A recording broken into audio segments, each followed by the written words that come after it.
दोस्तों, इस वीडियो में आप देखेंगे एक फैंटेसी थ्रिलर मूवी की कहानी। यूरोप की लोक कथाओं पर आधारित ये जबरदस्त फिल्म एक्शन और एडवेंचर से भरपूर है, जिसे देखकर आप लोगों को काफी मजा आएगा। इसलिए वीडियो को पूरा आखिरी तक जरूर देखें। तो चलिए अब कहानी शुरू करते हैं। फिल्म की शुरुआत में अमांडा नाम की एक बेरहम और निर्दयी रानी के किले के अंदर बनी जेल दिखाई जाती है, जहां कई लड़कियों को बेड़ियों से बांधकर रखा गया होता है। इन लड़कियों की गलती सिर्फ इतनी ही होती है कि ये लोग खूबसूरत होती हैं, और रानी अमांडा को ये बात बिल्कुल भी पसंद नहीं होती कि उसके राज्य में कोई भी औरत या लड़की उससे ज्यादा खूबसूरत हो। इसलिए वो खूबसूरत लड़कियों को जेल में डलवाकर अपने कसाई से पहले तो उन्हें टॉर्चर करवाती थी और फिर उनके शरीर तथा चेहरे को गर्म लोहे से जलवा देती थी। आज भी कसाई कैद खाने का दरवाजा खोलता है और रानी अमांडा वहां बंद खूबसूरत लड़कियों को देखने आती है। वहां कसाई उनमें से एक लड़की को रस्सी से बांधकर टांग देता है और फिर उसका चेहरा विकृत करने के लिए लोहा गर्म करके लड़की के चेहरे के पास लाता है। वो लड़की हिलने ना पाए,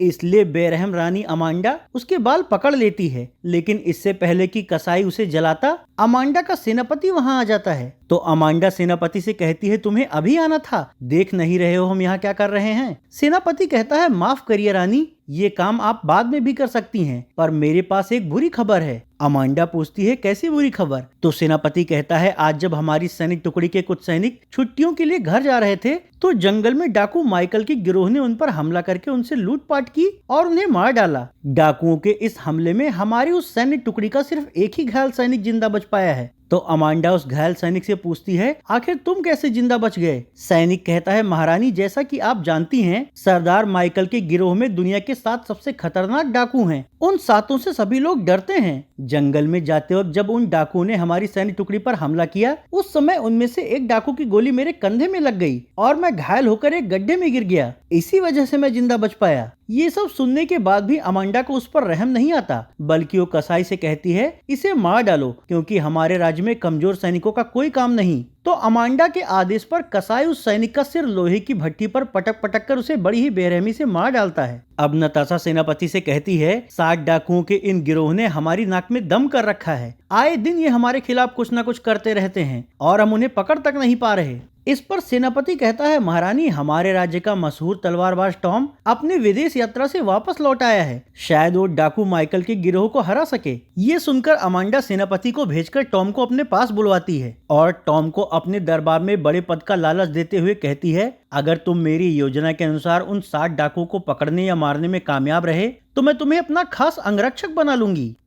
नताशा के झांसे में आकर टॉम उसकी योजना के अनुसार घोड़ा गाड़ी पर कुछ सामान लादकर एक सैन्य टुकड़ी के साथ जंगल के रास्ते पर आगे बढ़ता है। इस दौरान वो कोचवान से कहता है, घोड़ा गाड़ी को बहुत धीरे धीरे ले चलो, क्योंकि हमें उन 7 डाकुओं के गिरोह को अपने जाल में फंसाना है। फिर थोड़ा आगे बढ़ने पर टॉम जंगल के रास्ते पर घोड़ा गाड़ी रुकवाकर लघु शंका करने के लिए उतर जाता है। पर इसी दौरान एक दूसरे लुटेरे का गिरोह घोड़ा गाड़ी तथा उसकी सुरक्षा में लगे सैनिकों को घेर लेता है। इसके बाद पहले तो वो लुटेरे कोचवान को गोली मारते हैं और फिर सैनिकों तथा घोड़ा गाड़ी पर हमला करके उस पर रखा सामान लूटने लगते हैं। ये सब देखकर लघु शंका करके उठने जा रहा टॉम छिप जाता है। हालांकि हमलावर लुटेरे घोड़ा गाड़ी पर रखे बॉक्स को लूटने के लिए जैसे ही उसे खोलते हैं, उसी वक्त डाकू माइकल अपने गिरोह के साथ वहां आ जाता है और अपने 6 साथियों के साथ उन लुटेरों को मारते हुए कहता है, इस जंगल पर सिर्फ हम लोगों का राज चलता है और यहाँ किसी और के लिए कोई जगह नहीं है। सरदार माइकल का हर साथी अलग अलग तरीके से लड़ने में माहिर होता है, इसलिए कोई बंदूक से तो कोई तलवार से उन लुटेरों को मार गिराता है। इस दौरान ही जिंदा बच गया एक लुटेरा जब भागने की कोशिश करता है, तो टोपी पहना हुआ माइकल का एक डाकू साथी उसे भी गोली मार देता है। अपने साथी सैनिकों और हमलावर लुटेरों के मरने के बाद छिपा हुआ टॉम बाहर आता है और सरदार माइकल से कहता है, मैं तुम लोगों से अकेले लड़ना चाहता हूँ, अगर तुम में हिम्मत है तो मुझसे एक एक करके लड़ो। ये सुनकर सरदार माइकल उससे कहता है, हम 7 लोग हैं, Sigmund, Elina, Peter, David, Richard और विल्सन। 7 अलग अलग तरीके से लड़ने में माहिर हैं। तुम्हें जिससे भी पहले लड़ना है, पीटर की टोपी से उसकी मोहर उठा लो। तो टॉम पीटर की टोपी से एक मोहर निकालता है। वो मोहर देखकर माइकल उससे कहता है, ये मेरी मोहर है, तो क्या तुम पहले मुझसे लड़ना चाहते हो? टॉम कहता है, मुझे ये नहीं पता कि ये किसकी मोहर थी, पर अगर ये तुम्हारी है तो मैं तुमसे ही लड़ूंगा। ये कहकर टॉम उसकी ओर बढ़ रहे माइकल पर तलवार से हमला करने की कोशिश करता है, लेकिन माइकल उसकी तलवार बार पकड़ लेता है और फिर अपने सिर से उसके नाक पर टक्कर मारकर उसे नीचे गिरा देता है। माइकल की इस एक ही टक्कर से टॉम की हालत बिगड़ जाती है और वो उठ भी नहीं पा रहा होता। ये देखकर माइकल बिना समय गंवाए हड्डी से बनी अपनी गदा से टॉम को मार डालता है और फिर वो अपने साथी डाकुओं के साथ लूट का सामान लेकर यहाँ से आगे जंगल में अपने अड्डे पर जाने के लिए निकल पड़ता है। रात होने पर रानी अमांडा का महल दिखाया जाता है, जहां अमांडा का बाल संवार रही उसकी दासी कहती है, महारानी आपके 2 बाल सफेद हो गए हैं, क्या मैं इन्हें रंग दूं? ये सुनते ही बेरहम रानी भड़क जाती है और वो पहले तो दासी को खुद कोड़े मारती है और फिर वो उसे अपने कुबड़े कसाई के हवाले कर देती है। हालांकि अपने बालों की सफेद होने की बात सुनकर अमांडा चिंता में पड़ जाती है, क्योंकि दुनिया में उसे सबसे ज्यादा फिक्र सिर्फ अपनी जवानी और खूबसूरती की ही होती है। इसलिए हर बार की तरह इस बार भी वो अपने शैतानी शीशे के सामने जाती है और उससे कहती है, मेरे बाल सफेद हो रहे हैं, मेरी आंखों के नीचे झुर्रियां भी पड़ रही हैं। तो शीशे के अंदर का शैतान उससे कहता है, हमेशा की तरह मैं फिर से तुम्हें कुछ दिनों के लिए जवान और खूबसूरत बना सकता हूँ, लेकिन इस बार भी मुझे इसके बदले कोई कीमत चाहिए होगी। नताशा पूछती है, इस बार तुम्हें क्या चाहिए? शैतान कहता है, मुझे सबसे पापी लोगों की आत्माएं चाहिए, जिन्हें मैं अपना गुलाम बनाकर नर्क में ले जा सकूं। तो अमांडा उससे पूछती है, और वो सबसे पापी लोग कौन हैं? शैतान कहता है, 7 डाकुओं का गिरोह, उनमें 6 मर्द हैं, उन्हें शीशे के सामने लाकर मार डालो ताकि उनकी पापी आत्माएं मेरी गुलाम बन जाएं। फिर मैं तुम्हें सबसे खूबसूरत और 21 साल की लड़के जितना जवान बना दूंगा। ये सुनकर अमांडा कहती है, मैं कोशिश करूंगी कि वो डाकू जल्दी से जल्दी तुम्हारे सामने हों, लेकिन उन्हें पकड़ना बहुत मुश्किल है। तो शैतान कहता है, एक औरत है जिसके जरिए तुम उन्हें पकड़ सकती हो। अगले सीन में जंगल दिखाया जाता है, जहां माइकल के गिरोह के 7 लोग शराब पी रहे होते हैं। इस दौरान शराब परोसते वक्त डेविड एलिना का हाथ पकड़ लेता है। तो एलिना कहती है, मैं हर दिन तुम सभी लोगों के साथ बारी बारी से संबंध बनाती हूँ और आज सरदार माइकल की बारी है, इसलिए आज मेरा हाथ छोड़ दो। जिस दिन तुम्हारी बारी आएगी उस दिन मेरा हाथ पकड़ना। इसके कुछ देर बाद जब सरदार माइकल अकेला बैठा होता है तो एलिना उसके पास संबंध बनाने के लिए जाती है। हालांकि सरदार माइकल इसमें कोई दिलचस्पी नहीं दिखाता। इस पर एलिना उससे पूछती है, जब भी तुम्हारी बारी आती है तो तुम संबंध बनाने में रुचि क्यों नहीं दिखाते? माइकल कहता है, तुम सिर्फ एक लड़की ही नहीं, मेरे गिरोह के 7 सदस्यों में से एक हो। गिरोह सही से काम करे, मेरे लिए यही ज्यादा मायने रखता है, ना कि संबंध बनाना। वैसे भी मुझे ये बात पता है कि तुम और रिचर्ड एक दूसरे को ज्यादा पसंद करते हो, तो तुम्हें नियम की मजबूरी की वजह से मेरे साथ संबंध नहीं बनाने चाहिए। ये सुनकर एलिना उसके पास से वापस लौट जाती है, पर तभी पेड़ के पास उसे गिरोह का सदस्य, उसका प्रेमी रिचर्ड मिलता है। वो उससे कहता है कि आज भी सरदार ने संबंध नहीं बनाया?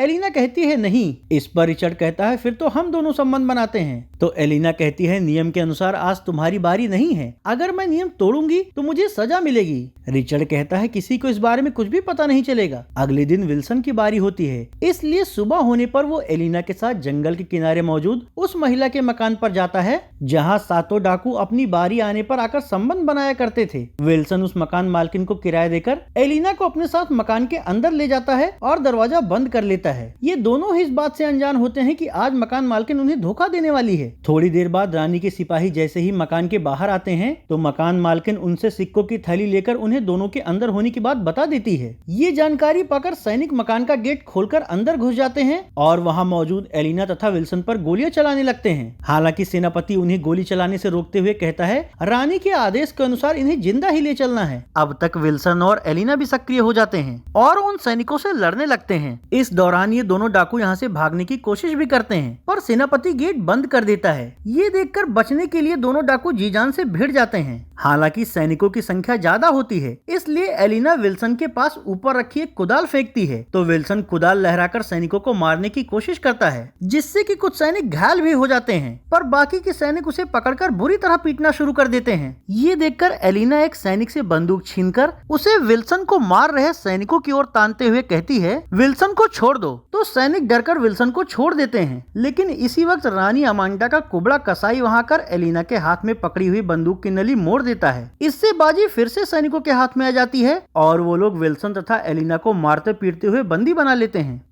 अगले सीन में अमांडा का महल दिखाया जाता है, जहां बग्घी में सवार अमांडा की एक रिश्तेदार उनसे मिलने आती है। उसी दौरान सैनिक और कुबड़ा कसाई विल्सन और एलिना को लेकर अमांडा के सामने जाते हैं। उन दो डाकुओं को देखकर अमांडा बहुत खुश हो जाती है और कसाई से कहती है, तुम लोगों ने वो कर दिखाया जो बड़े बड़े लोग भी नहीं कर पाए। फिर वो एलिना से कहती है, जल्दी ही मेरा एक कसाई तुम्हारे चेहरे और बॉडी का वो हाल करेगा कि तुम्हें खुद से नफरत हो जाएगी। अब तक अमांडा की महिला रिश्तेदार भी वहाँ आ जाती है। वहाँ पहुँचकर वो अमांडा से कहती है, ये तो कमाल हो गया, तुमने आज मशहूर डाकुओं में से दो को पकड़ लिया। अमांडा कहती है, हाँ। फिर वो कसाई से एलिना को कारागार में ले जाने के लिए कहती है तथा सैनिकों से विल्सन को अपने गुप्त कमरे में भिजवा देती है। इसके बाद वो खुद भी अपने गुप्त कमरे में आती है और सैनिकों को वहाँ से बाहर भेजकर विल्सन से पूछती है, बताओ तुम्हारे बाकी साथी कहाँ हैं? विल्सन कहता है, भले ही मेरी जान चली जाए पर मैं कुछ भी नहीं बताऊंगा। इस पर नताशा उसे अपनी आंखों के जरिए सम्मोहित कर लेती है, जिससे विल्सन का अपने दिमाग पर नियंत्रण नहीं रह जाता।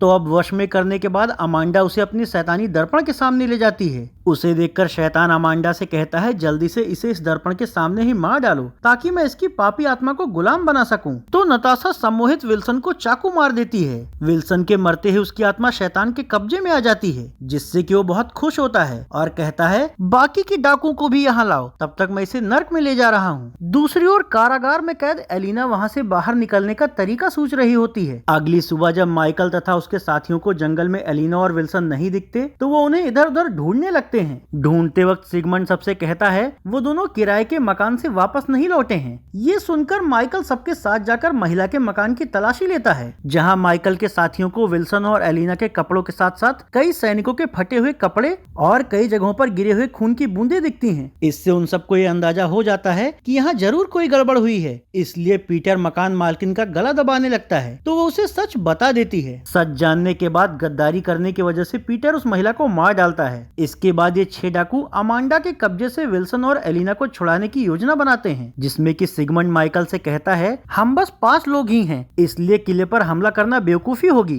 क्योंकि वहाँ ढेर सारे सैनिक मौजूद हैं और इतने सारे सैनिकों के होते हुए अपने साथियों को छुड़ाना तो दूर, हम खुद भी फंस जाएंगे। तो माइकल कहता है, अगर हमने कुछ नहीं किया तो हमारा खौफ भी खत्म हो जाएगा और पकड़े गए हमारे साथी भी मारे जाएंगे। आखिरकार विचार विमर्श के बाद ये सभी लोग गुपचुप तरीके से किले में घुसने की योजना बनाते हैं और जंगल में अपने अड्डे पर आकर वहाँ से हथियार तथा बाकी जरूरत की चीजें लेकर कपड़ों के जरिए अपना हुलिया बदल लेते हैं। फिर जंगल को पार करके ये लोग किले की ओर जाते हैं। किले के पास पहुंचकर पादरी का वेश बनाया हुआ सिगमंड सबसे पहले किले के अंदर जाता है और वहाँ का मुआयना करने लगता है। थोड़ी ही देर में योजना के मुताबिक रिचर्ड एक सैनिक की वर्दी में घोड़े पर सवार होकर माइकल को रस्सी से खींचते हुए किले के अंदर आता है और सबसे कहता है, देखो मैंने खूंखार डाकुओं के सरदार माइकल को पकड़ लिया है। ये सुनते ही माइकल को देखने के लिए लोगों और सैनिकों की भीड़ इकट्ठा होने लगती है। एक सैनिक से इस बात की सूचना मिलने पर सेनापति भी महल से बाहर आता है। उधर माइकल के बाकी साथी महल के तालाब के जरिए महल के पार्क तक आ जाते हैं और वहाँ बैठे सैनिकों को मार काट कर तालाब में फेंक देते हैं। फिर यहाँ से ये लोग एक रस्सी के सहारे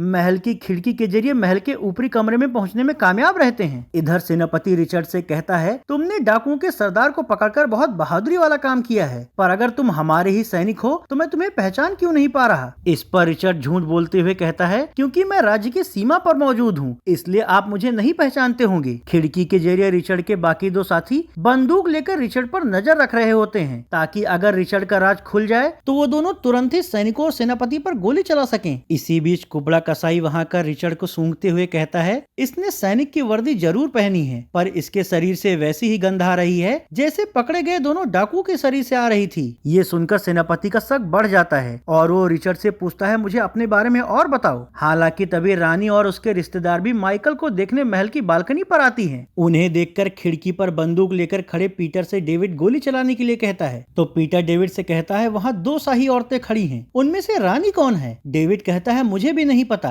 पर दोनों को ही मार दो, यही मौका है। ये सुनते ही पीटर पहली गोली रिश्तेदार महिला पर चलाता है। उसको गोली लगते ही वहाँ अफरा तफरी मच जाती है तथा अमांडा बचने के लिए महल के अंदर भाग जाती है, जबकि सैनिक और सेनापति मोर्चा लेने के लिए सतर्क हो जाते हैं। अब क्योंकि डाकुओं का सच सबके सामने आ चुका होता है, इसलिए पादरी के वेश में मौजूद सिगमंड और सरदार खोलकर सिपाही सिपाहियों से लड़ना शुरू कर देते हैं। ये देखकर रिचर्ड भी अपनी सिपाही की वर्दी उतारकर सिपाहियों पर टूट पड़ता है। वहीं ऊपर के मंजिल पर मौजूद पीटर और डेविड खिड़की से ही नीचे खड़े सैनिकों को गोली मार रहे होते हैं। भयंकर लड़ाई शुरू हो जाती है जिसमें 5 डाकू सैनिकों पर भारी पड़ रहे होते हैं। उधर महल के अंदर भाग रही अमांडा सैनिकों से कहती है, सभी सैनिकों को इकट्ठा करो और इन सभी डाकुओं को पकड़कर मेरे सामने लाओ। वहीं बाहर माइकल और सिगमंड सैनिकों से लड़ते हुए महल के अंदर घुसने की कोशिश करते हैं, पर सैनिकों की संख्या ज्यादा होने की वजह से वो दोनों उनसे लड़ने में ही उलझकर रह जाते हैं। इस लड़ाई के दौरान ही जब ऊपर के कमरे से गोलियां चला रहे डेविड और पीटर की गोलियां खत्म हो जाती है तो वो दोनों नीचे कूदकर तलवार लेकर सैनिकों को मारना शुरू कर देते हैं। हालांकि सैनिक उनकी तुलना में बहुत ज्यादा होते हैं, इसलिए वो लोग इन डाकुओं पर ताबड़तोड़ गोलियां चलाने लगते हैं, जिससे लड़ने की बजाय कुछ डाकू छिपने लगते हैं। वहीं महल के परिसर में लड़ते हुए रिचर्ड और सेनापति एक दूसरे की जान लेने पर तुले हुए होते हैं, जबकि इधर एक सैनिक की गोली माइकल के कंधे पर लग जाती है। अब डाकुओं को कमजोर पड़ते हुए देखकर कई सारे सैनिक एक साथ डेविड पर टूट पड़ते हैं और तलवार घुसाकर उसे मार डालते हैं। ये लड़ाई जारी रहती है और आखिरकार रिचर्ड भी सेनापति को मारने में कामयाब रहता है, पर इन डाकुओं की मुश्किलें कम नहीं होती क्योंकि अब तक वहां और भी ज्यादा सैनिक इकट्ठा होने लगते हैं। ये देखकर माइकल पीटर, सिगमंड और रिचर्ड को लेकर महल के अंदर जाता है और उनसे कहता है, तुम लोग जल्दी से जल्दी एलिना और विल्सन को यहाँ से बाहर निकालो, तब तक मैं अमांडा को ठिकाने लगाता हूँ। तो उसके तीनों साथी कारागार की ओर जाते हैं